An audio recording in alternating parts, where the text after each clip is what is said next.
Hello and welcome. This is the Zen community of Oregon, making the teachings of the Buddha Dharma accessible to support your practice. New episodes air every week.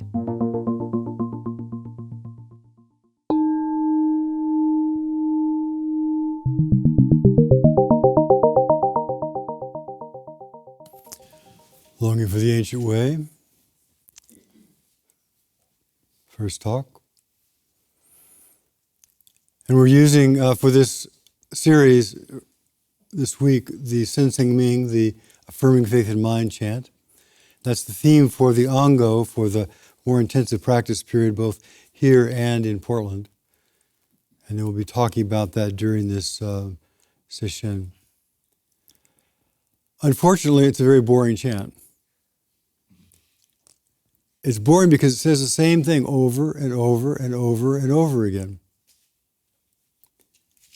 And it can all be summarized like this.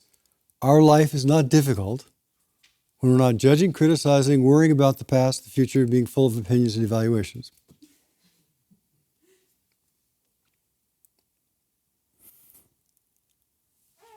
Our life is not difficult.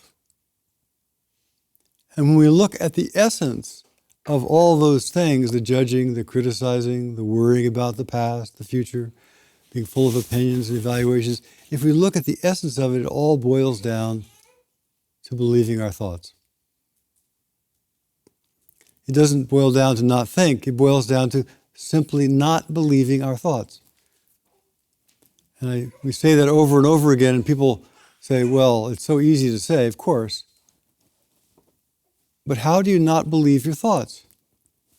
What's the experience of not believing your thoughts? First off, you have to have the rational understanding of thought, that they're transient, impermanent, come out of nowhere, based on our conditioning. Secondly, you have to know that they're just fleeting, they're floating through. Third, you can watch them arise from nowhere. And fourth, you can confirm for yourself that they're mostly wrong. But it's easy to say. So, despite having said that, I am sure, 95% certain, that there are people in this room who are driving themselves crazy with their thinking. It's too hard, it's too long, it's too much, my pain this, my pain that. It's all drives us crazy.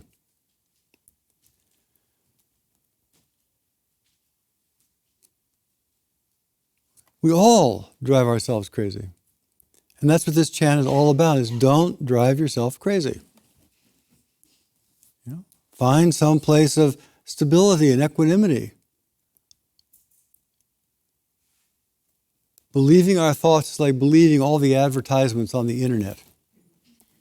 They just endlessly pop up and suggest this is true and that is true and the other thing is true. And our thoughts are just like that. They all pop up and say, I'm true, I'm true, I'm true. And of course, because of our acculturation, because of our histories, we have learned to buy them.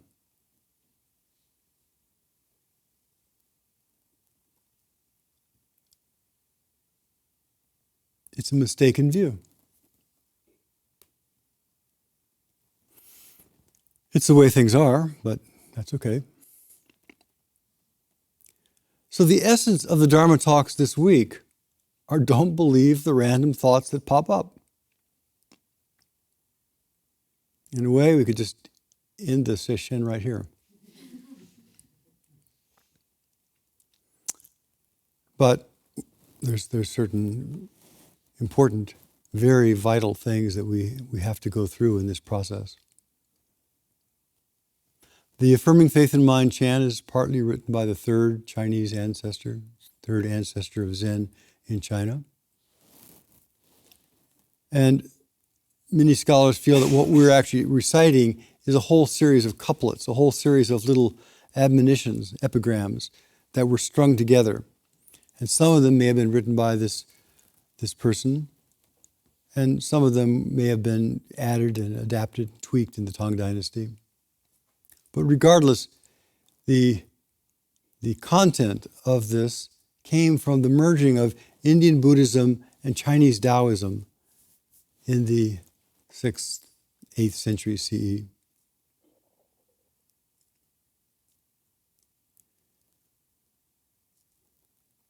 And the point of this particular sutra, the other point, is pointing to non-dual awareness.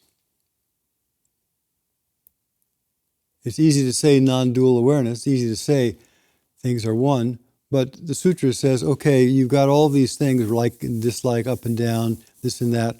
Well, if you don't do those, what are they pointing to? Where do they come from?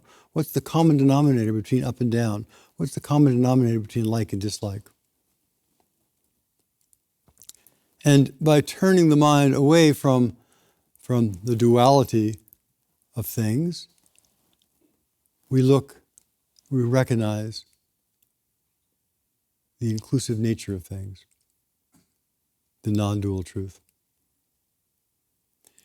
And non-dual is such a cliche word these days, but it's very simple. It's like those pictures from the astronauts looking at our globe. And everything on that globe is part of this earth, part of this world. And all of the countries and all of the problems, everything else, are just part of the world. It's all part of the world. It's all part of the one thing.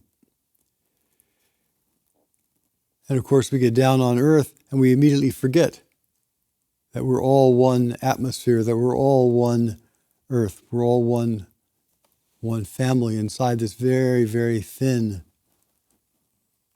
bubble of oxygen and nitrogen. And because we forget that, we begin dividing and conquering and figuring out how to eat one another. So this particular chant just keeps saying, take the big view, take the inclusive view, see the whole, and then function from there. And of course that's true during Sesshin. And we'll talk about some ways of doing that might be interesting.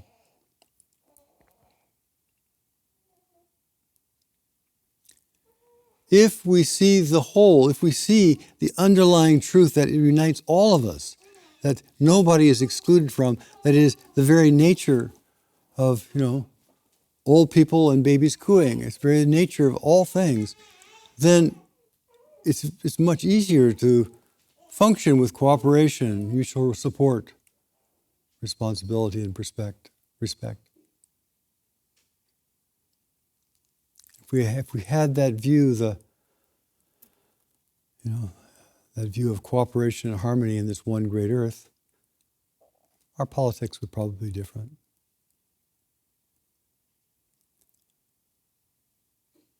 On the other hand, one of the things that we see as we will see during Sesshin and as we will investigate, everything has its place. Everything has its place.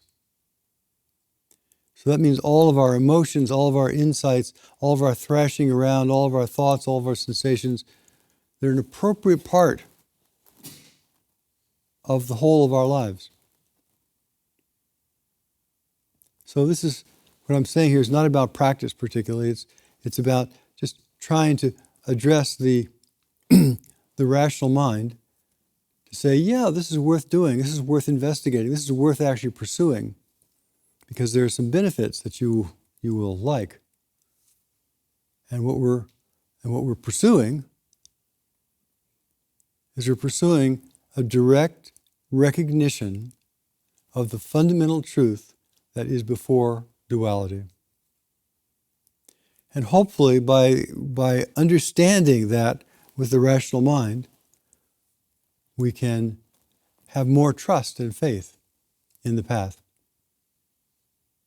We can begin to recognize when our thoughts are driving us crazy, and everybody goes through it, I'm too tired, too much pain, I can't do this, all those kind of thoughts, we recognize they're just thoughts. Suddenly, the challenges that we have are much less. And we're not run by our fixed beliefs. So this chant is a very popular chant, as you know. There's at least 20 or so more translations of it, written in, say, 750 CE. And it has three parts in the title. There's often an inscription. It often says the inscription or the song or verses. And then it has trust or faith. Second part is trust, faith, and affirming. Affirming, trust, faith. In what? In the heart-mind. In the essence, the core of our lives. Affirming the core of our lives, affirming and encouraging us to have faith and trust in the source of all things. Now, obviously, the source is not like a factory, but it's the ground of being. So faith in the heart-mind. And the great way is not difficult when we trust the whole. So it starts off, the great way is not difficult because for those who do not pick and choose, when preferences are cast aside, the way stands clear and undisguised. But even slight distinctions made set earth and heaven far apart. So if we don't do those things, if we're not busy picking and choosing and affirming and not affirming, what's left? What are they pointing to? It has negation that says, we're not doing these things, then what? And that then what is turning back to our experience before our mind has started dividing up reality. What is our experience before we have decided something is easy or hard? What is our experience before? And that's why we have the particular practices, the practices of whatever practice you're using, whatever method you're using. The methods of practice help us to come and recognize what is before thought.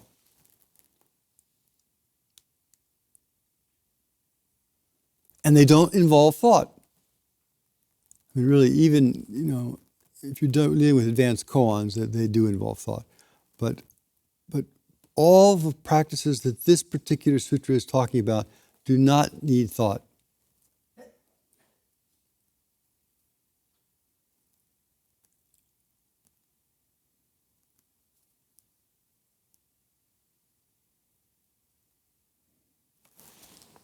So, if you have a method of body scan or following the breath, whole body awareness, working on mu or fundamental koan, if you're doing shikantaza or calm abiding, it does not involve thought. None of it needs thinking. And actually, the more we talk and think about that, the more we talk and think about these practices, the further from the truth we get. We become confused. It all involves the direct, visceral experience of your body being your body. And of course, everybody's 100% qualified. It's impossible to think of being disqualified to feel your own body. Whatever bits and pieces of body you have left. So again, this is not about, if I just get rid of thought, all will be well. Not about, when I finally get a quiet mind, all will be well. It's just one more thought.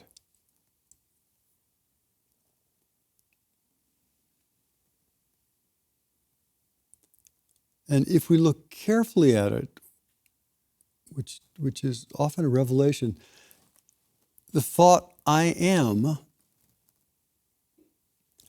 here, I am now, I am like this, is just the thought.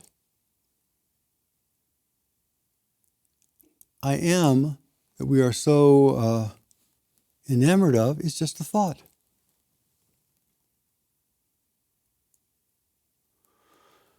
I'm a man, I'm a woman, I'm tall, I'm short, I'm this, I'm that. They're just thoughts. I am is just a thought.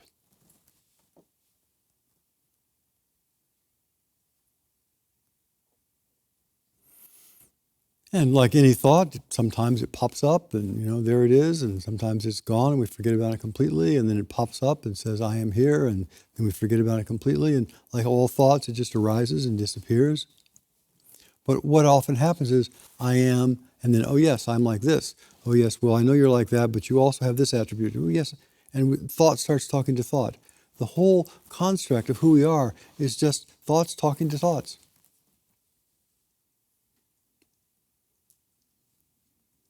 Imagine this whole world that we live in, you personally live in, I personally live in, is thought talking to thought.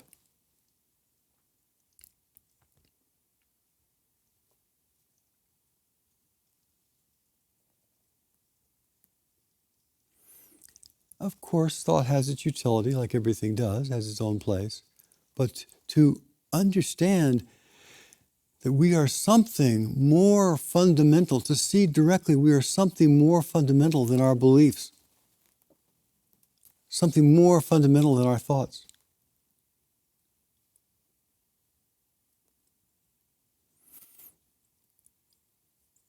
The great way is very difficult when we believe our thoughts.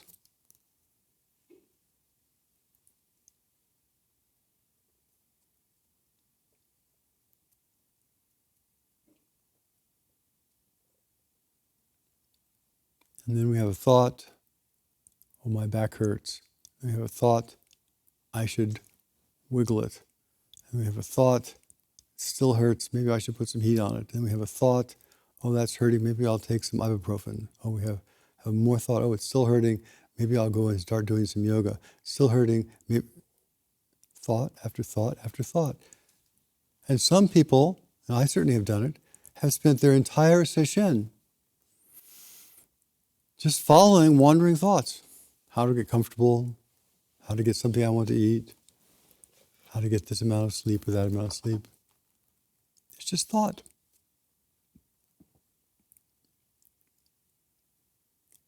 Now, so the great way is not difficult in this moment. The great way is not difficult when we're present in this moment. What does this moment include? This moment is dynamic. It's not static. It's never a stuck place, never a thing. It's always flowing. And what's that flow include? It means there's up and there's down, there's easy, there's hard, there's warm and there's cold, there's times of comfort and times of discomfort, and they're all just flowing through. And it doesn't matter whether we're thinking about them or not thinking about them, they still are all just flowing through. We could have the perfect situation and our thoughts can drive us crazy. We can have a horrible situation and our thoughts are just thoughts.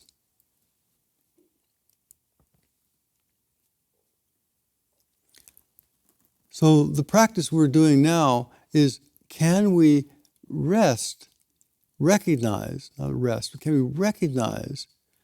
this moment that everything is flowing through and not keep grabbing a hold of the things as they flow through. The Buddha says that the first beginning of suffering is we start grabbing at things. Thought comes up, we grab at it. Idea comes up, we grab at it. Impulse comes up, we grab at it. And that in that grabbing, the great way is not difficult for those who aren't grabbing at things. So if we're not grabbing at things and we're sitting here and we have the flow of experience, it's always a texture, always a flow. There is no perfect state except the state of being in flow. Thought comes, thought goes, emotions come, emotions go, body sensations come, body sensations go. Your body gets old, your body dies, and that which is aware, not even that which is aware, awareness comes and goes too, but that which is we can't even speak of, so fundamental, is what this sutra is pointing to. So let's try a couple of practices that might be helpful. So all that is just talk about stuff. But a practice that everybody can try right now is we can all feel our heads.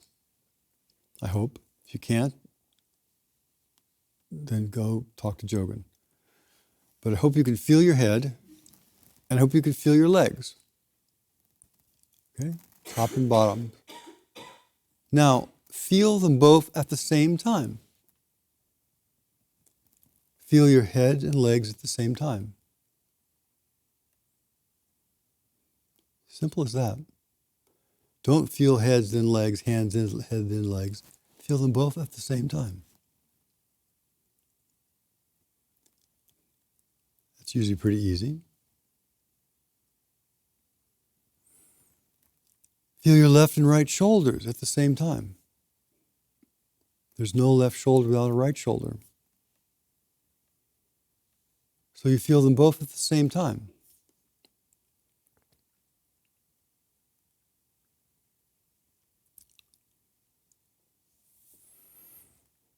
Usually pretty easy. Now, in your body, there probably are places that are uncomfortable. And there are actually many more places that are quite comfortable. Feel them both at the same time. Feel the comfortable and the uncomfortable.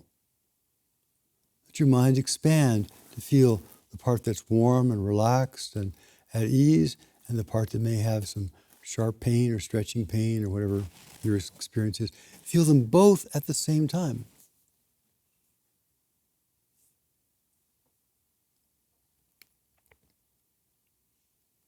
It's usually a little harder because our mind tends to fixate. But as we encounter the challenges of Sesshin, which of course you're going to experience, of course we're going to be tired, of course things are going to hurt, expand your awareness to feel them both simultaneously.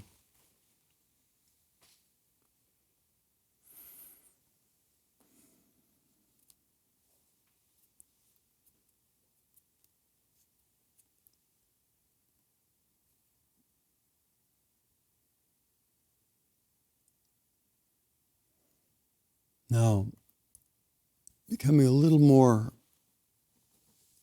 challenging. You can feel the inside. You can feel the sensation of your stomach, your lungs breathing, perhaps your digestion. You can feel the tension or the pressure in your body, the tone that allows you to sit erect.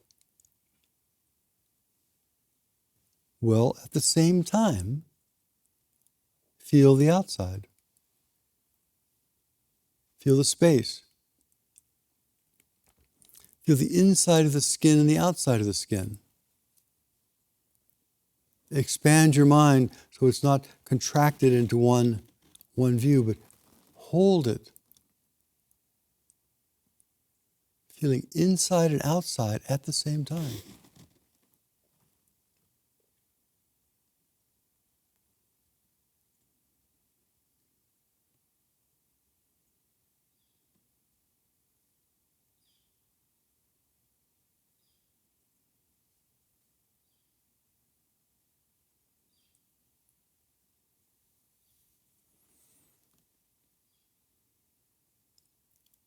Perhaps you can hear that bird. And perhaps you can hear the silence around that bird. Hear the sound of the bird if you can hear it, and the silence around the bird at the same time, right now.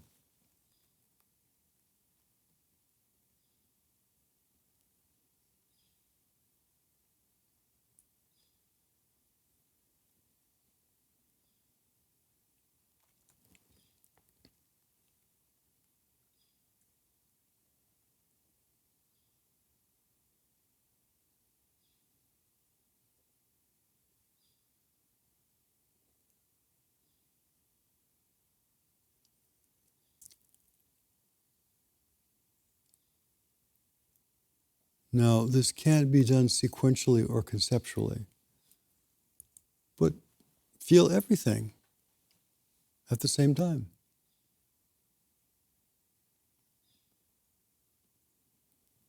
Just relax. Allow yourself to experience without the labels.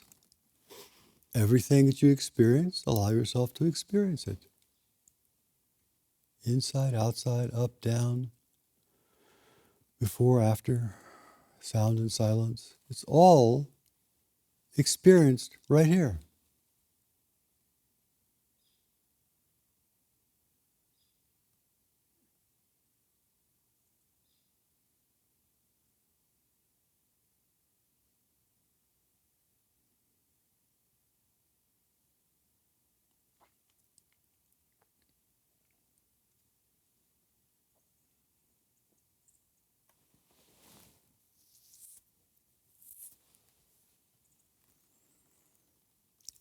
I find that's a helpful exercise, especially if I'm in pain or discomfort. It's a helpful exercise if I find I'm battling something.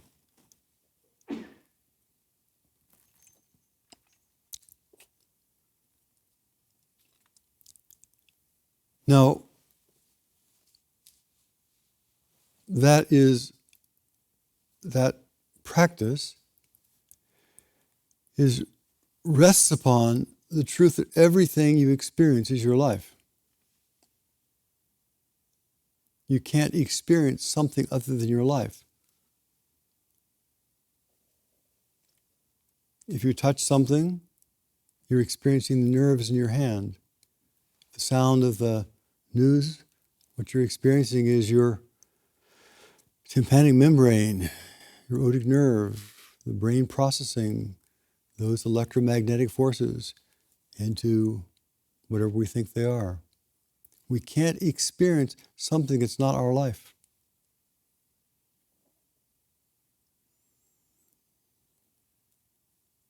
We feel the hard earth. We feel the hard earth with the gravity of our body, with the sensations in our limbs.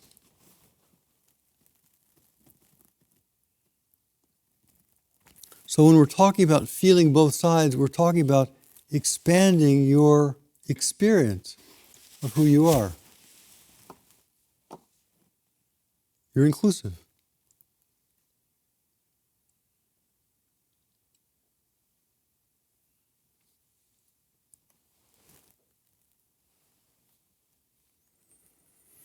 Things are okay and not okay at the same time.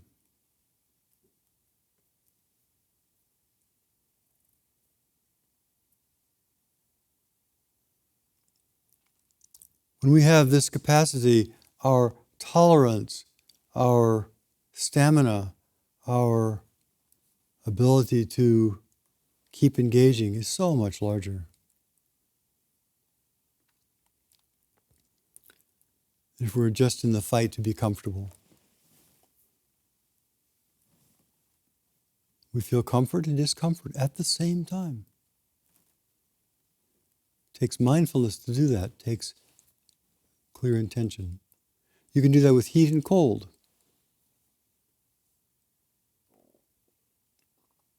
You can feel the warmth of the body and the chilliness of the body at the same time.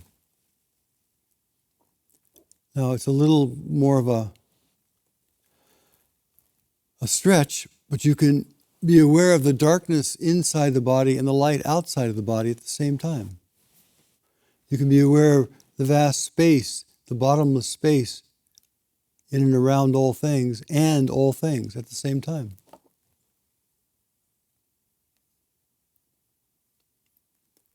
But I would suggest you start with up and down, left or right, in and out, until you're clear.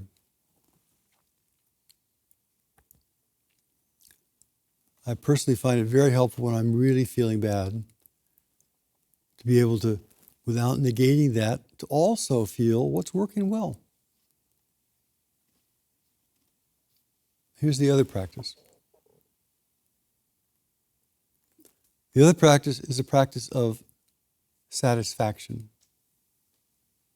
Now, when I say satisfaction, it doesn't mean like a satisfied customer. I finally got what I wanted. It means okay with things as they are. It means contentment. I am fulfilled right now. So we can practice satisfaction right now. This is the way things are. It's okay. My body feels the way it feels. It's okay. My mind feels the way it feels. It's okay. It's okay.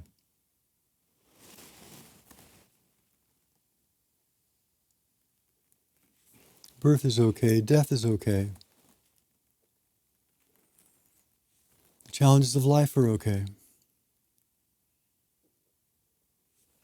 Catastrophe, even that is okay.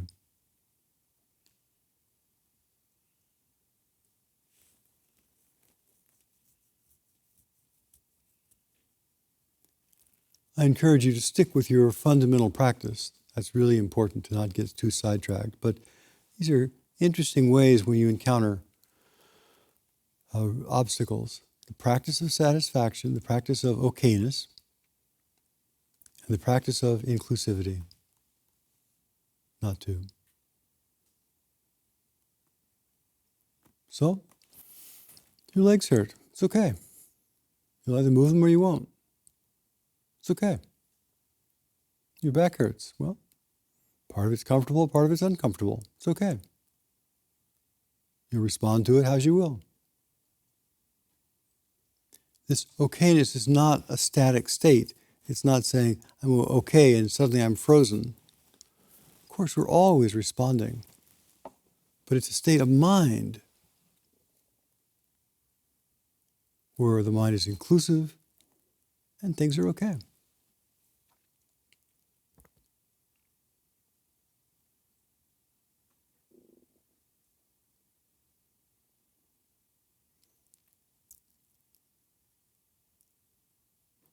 And sometimes it's, depending on what challenge you have, if your mind is racing and racing, it's not so good to say I'm practice satisfaction with that, but you can practice silence and sound. Because thoughts are in a field of silence.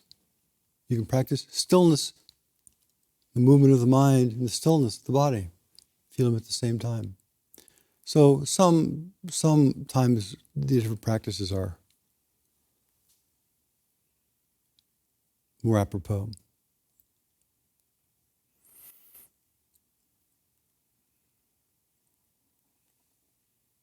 You got to get a lot of work done, you can practice the satisfaction of I got to get a lot of work done and put your energy into it.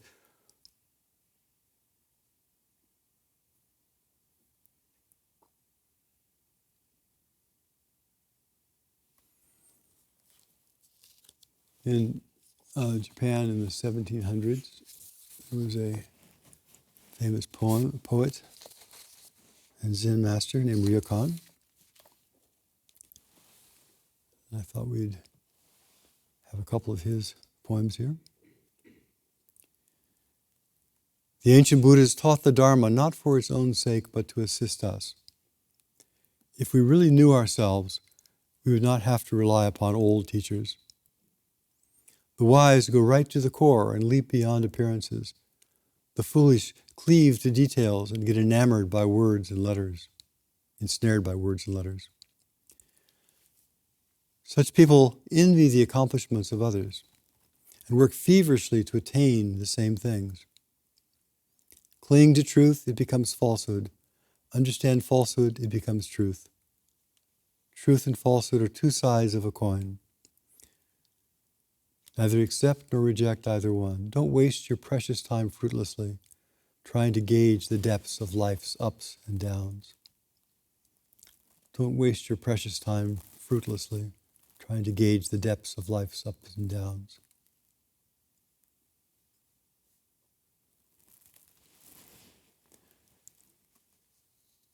Cling to truth and it becomes a falsehood.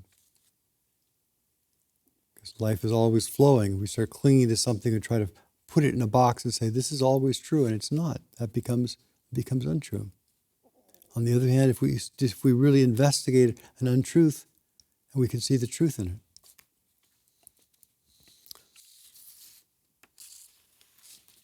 Another one in the same vein. What was right yesterday is wrong today. In what is right today, how do you know it was not wrong yesterday? in what is right today, how do you know it was not wrong yesterday? There is no right and wrong, no predicting gain or loss. Unable to change their tune, those who are foolish glue down the strings of a guitar. Those who are wise get to the source. Only when you are neither wise nor foolish can you be called one who has attained the way.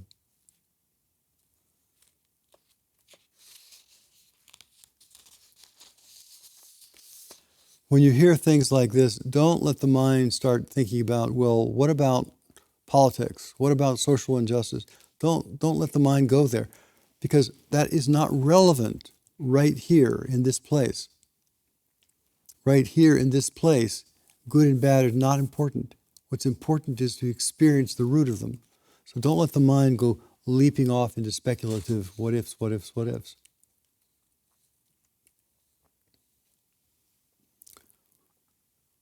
Truly, when you are neither wise nor foolish, can you be called one who has attained the way.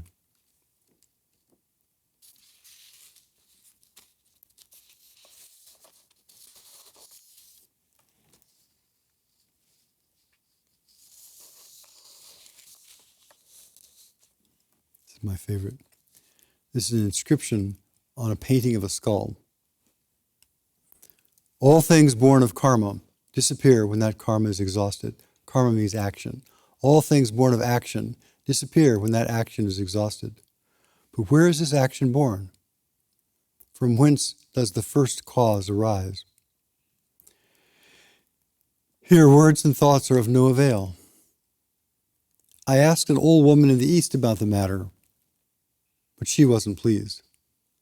And the old fellow in the West just frowned and left. I wrote the problem on a rice cake and gave it to a puppy, but even it wouldn't bite. Realizing that such words are bad luck, I blended life and death into a pill and gave it to a weather-beaten skull. I blended life and death into a pill and gave it to a weather-beaten skull. The skull suddenly leaped up, singing and dancing for me. A spellbinding ballad that spanned past, present, and future, a marvelous dance that sported through the realm of samsara. The skull covered everything most thoroughly. I saw the moon set in the west and heard its midnight bells. We have a chant, singing and dancing of the voice of the Dharma. A wooden man starts to sing, stone woman gets up dancing, pointing at the same thing, that we are the ones that give life to things. We are the ones that see things either dead, or we are the ones that see things as vibrantly alive, even if it's a stone or a statue. And lastly, through the still night, in my tumble-down hut, I practiced meditation draped in my robe. Navel and nostrils in a line, ears directly over the shoulders. Classic teachings about posture. My window brightens, the moon appears, the rain has stopped, yet the water keeps dripping everywhere.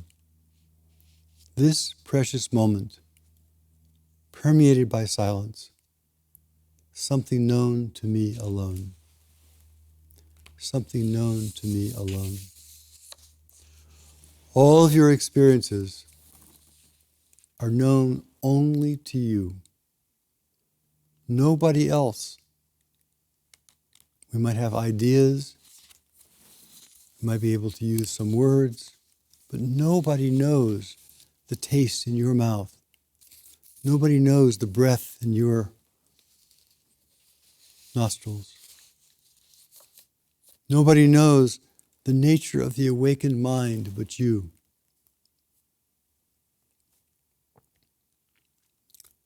So as we go forward, don't compare yourself with anybody.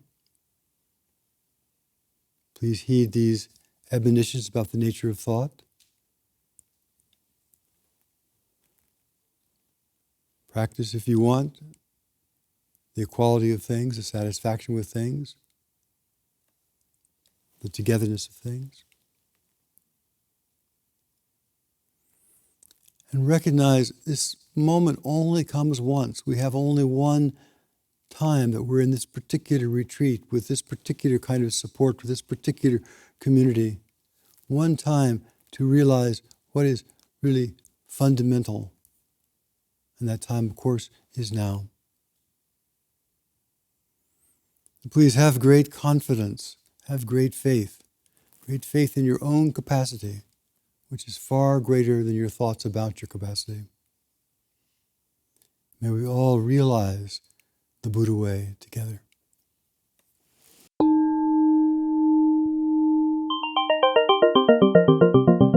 Thank you for listening to the Zen Community of Oregon podcast, and thank you for your practice. New episodes air every week.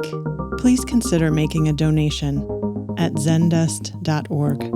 Your support supports us.